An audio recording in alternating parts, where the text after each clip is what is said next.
AT&T customers have had it on their hands for some time, but now T-Mobile customers get to get in on the fun. How's it going, guys? I'm Aaron from PhoneDog.com, and this is the T-Mobile Samsung Galaxy Note. Is it worth buying, or maybe you should wait for the new Samsung Galaxy Note, the Note 2, which is rumored to be coming at IFA in Berlin later in the month? Is it worth waiting? Is it worth buying? We'll find out in PhoneDog's review, which starts right now.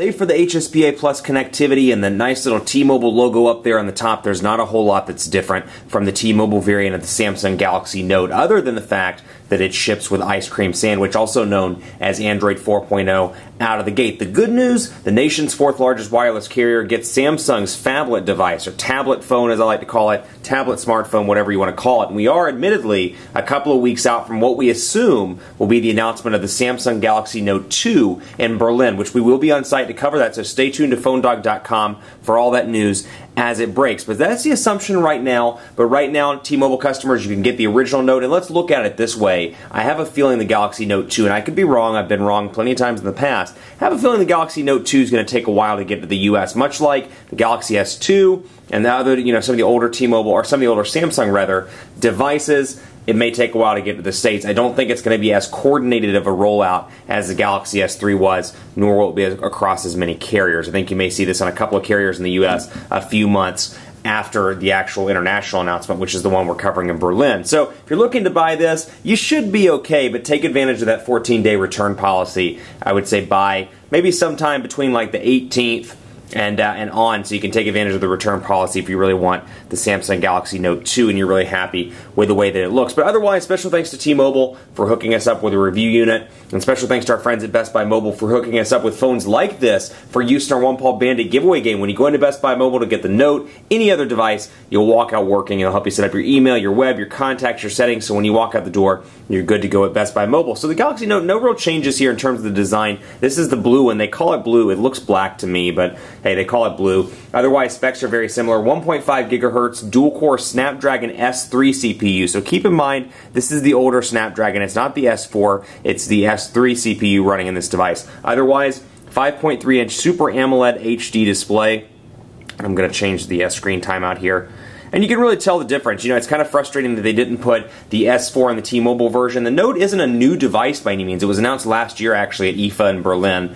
So it's almost a year old, and it's packing an old processor as a result, the S3. So you'd think maybe with it coming to T-Mobile, they'd add the S4 processor. Not the case, though. It's still repping the specs that the AT&T version has. 5.3-inch Super AMOLED HD display, 8-megapixel camera with 1080p HD video recording. It does have Wi-Fi calling and near-field communication, also known as NFC, and it does have HSPA Plus 42 megabits per second capability. So it doesn't have LTE, obviously, since T-Mobile hasn't formally rolled out LTE just yet, but it does have LTE as indicated by the 4G indicator right up there by the time, by the battery, and by the battery percentage, which I absolutely love. So the difference here, it does roll out with Android 4.0, still has the same TouchWiz version 4 pre-installed, but you'll see some changes as a result of it having Ice Cream Sandwich. Out of the gate, you're going to see 411 and more, Access T-Mobile, bobsled messaging, the Google stuff that's typical, Gmail, Google Plus integration, Google Plus Messenger. You've got Lookout Security, you have Samsung's Media Hub, you have Music Hub, Mobile Hotspot on T-Mobile, T-Mobile Mall, T-Mobile Name ID, T-Mobile TV, visual voicemail, Zenio, and that's about it. Now, it looks like you can't uninstall the T-Mobile stuff, so if you don't want it, you're probably out of luck. But again, with Ice Cream Sandwich pre-installed, you'll notice the difference in the menu structure. Another thing I noticed about this device after working with the AT&T one, let's see what we've got downloaded here. Yeah, it looks like all the T-Mobile stuff is on there and on there to stay. I can disable it, and I can force stop it, and I can get rid of Access T-Mobile, for example, and I can disable that, so when I go back into the menu, you'll notice that it's no longer there in the actual applications list, but you can't uninstall those, unfortunately. The other thing that I noticed, what I was going to say about working with the T-Mobile one, a couple of differences here. The AT&T one rolled out with Android 2.3, so my review units were upgraded to Android 4.0. This one rolled out with Android 4.0. I'm noticing a little bit of a speed difference on this one versus the AT&T Samsung Galaxy Note. Granted, that could be one of a million things. The AT&T one, maybe the build of software wasn't quite up to perfection, maybe the way it installed on my individual device wasn't the best. But I do notice a little bit of a speed bump, apples to apples, between AT&T's version and T-Mobile's version, with Android 4.0 being pre-installed out of the gate as opposed to it being installed at a later date. I did not mean for that to rhyme, but it does rhyme. I got the rhymes, yo. But that's something I noticed right out of the box. Otherwise, Very similar look and feel here. 5.3-inch display means it's going to be a little bit hard for a lot of people to hold in the hand, but you do have some easy stuff here. Messaging, for example. Forgive me while I pull this away so I can access this one, for example. We'll take a look at some of the keyboards that come pre-installed. Now, because it is Android 4.0, you get the ongoing notification up here that your keyboard is running as opposed to pressing and holding and selecting your input method. You have swipe as an option. You have the Samsung keyboard, and you notice the differences there. We'll go back to them in just a second. How are you doing today? And you can use swipe if you see fit. And then you can go back to the Samsung keyboard, and because of the size of the display, it has 4 rows, 3 rows of which are letters, 1 row of which is numbers, and then an additional row at the bottom with your spacebar, your commonly used symbols, your ability to switch over to text. So I can say, hey, for example, and I can use the nifty S Pen, which comes pre-installed in the device if I wanted to. Hey there, how are you doing? I can use the spacebar up here as I see fit and go back to the keyboard pretty quickly and pretty easily. 5.3-inch display, very easy to type on. You should have no trouble if you're moving from, let's say, a BlackBerry, a Droid Pro, something with an on-screen, or a physical rather, QWERTY keyboard, over to this. Transition effects seem to be reasonably fast, although I will say comparing this to a device with an S4 processor, the Galaxy S3, the 1X, the 1S, etc., there is a speed difference that's noticeable on this device. Otherwise, the difference you'll notice from the AT&T version, wallpapers are slightly different. If you're like me, you're a stickler for all those little things that are different from device to device, from carrier to carrier, the wallpapers are slightly different. You got a nice beach scene here. You have this new one, kind of stamp screen, I should say. Your grass, you've got this nice one, which I have set, and then, of course, that one's a familiar one.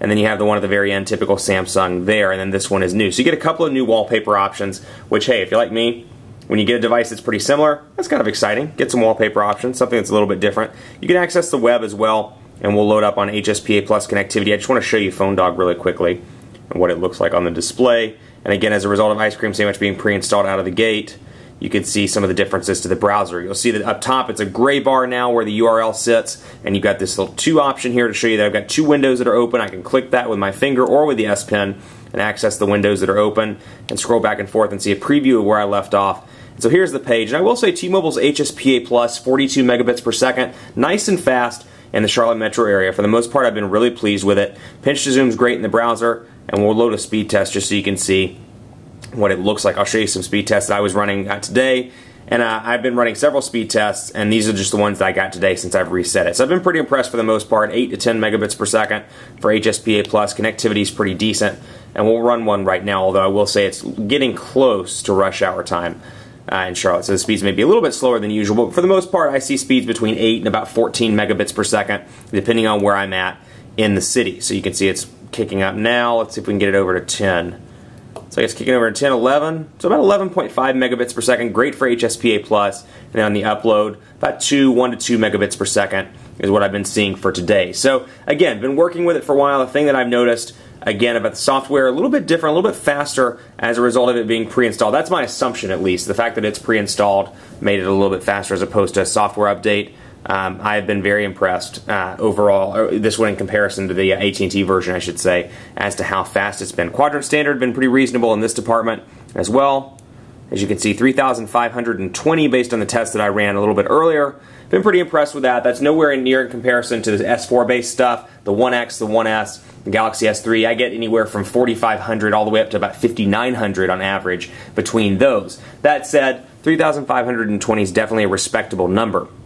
I also want to point this out. This is something new that comes with the Galaxy Note as a result of Android 4.0. It's Samsung's premium suite of applications. So take a look here at the S Note, for example, and you've got a bunch of different options. And I covered this in the Android 4.0 update for the AT&T Note, but I want to show you this again because these are some things that I'm really impressed with. You've got the Note option, but you have some new Note options here. So you'll see I can do my usual, my typing, or my writing rather, but I have a couple of different options over here. I can go to Formula Match, for example, and I can say 5 plus 5 times 6, and we can have that calculate, and I can search for the answer, or I can insert it as an actual equation. Other options, I can do handwriting to text. This is always a really useful one.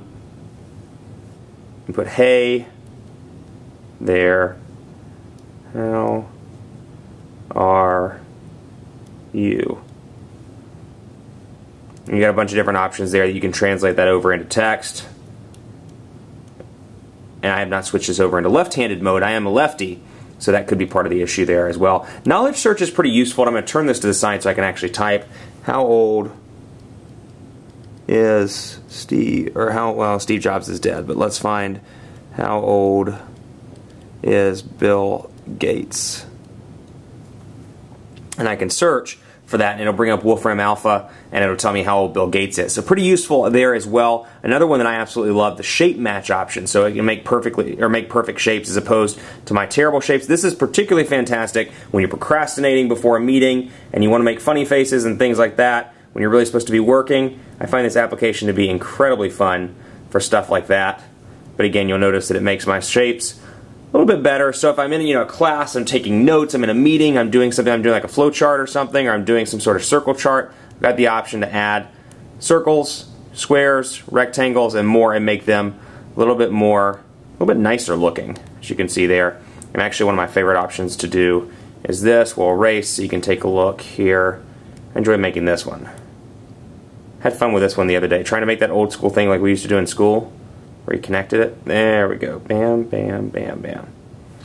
And that's just kind of fun to do. So you've got a bunch of different options. This is intended to be a productivity device. They do a good job there. It's part of the Note series, which actually the Note 10.1 was announced today, the tablet. And so it's part of a series of devices that are intended to increase productivity and make it easier to take notes and more. Is it conventional in terms of size? Maybe, maybe not. It may be perfect for you because you have big hands. It may be too big for you because you have small hands. But one thing's for sure, choice is always a good option. And up until now, you could only get this device on AT&T. Now you can get it on T-Mobile. Would I buy it? Well, on AT&T, yeah, I would have, because it came out at a good time, came out and it was new to the market. Now, with the Galaxy Note 2 most likely on the horizon, I have a feeling that's what Samsung's going to announce in Berlin. With it most likely on the horizon, this could be a tough call for a lot of people. That said, we don't know how long it's going to take from the announcement to when it actually lands in the States. For all we know, this could be announced in Berlin and not be released in the States until January at CES, or announced in a US version until CES. So it could be a perfect buy for you. One thing's for sure though, older processor, it does have HSPA plus connectivity and ice cream sandwich, so at least it's new on some fronts. Much more coverage to come on PhoneDog.com with the Samsung Galaxy Note on T-Mobile. Keep it locked on the site for continuing coverage. Be sure to like us on Facebook, Facebook.com/PhoneDog. Hit us up. We're always cool people. We're always talking about cool things too and asking cool questions. We're just cool all around, so hit us up. Facebook.com/PhoneDog. Be sure to follow me on Twitter as well, PhoneDog_Aaron. And I didn't want to have all those numbers come up. I had some texts I was sending from a personal number, so forgive me for that. Follow me on Twitter, PhoneDog_Aaron, Facebook, Facebook.com/PhoneDogAB, and let me know what you think of this device. Are you holding out for another Samsung device, maybe another HTC device, or maybe you're holding out for the iPhone 5? Let me know. PhoneDog_Aaron on Twitter. Thanks for watching. Stay tuned for more, including dogfights on PhoneDog.com. We'll see you next time.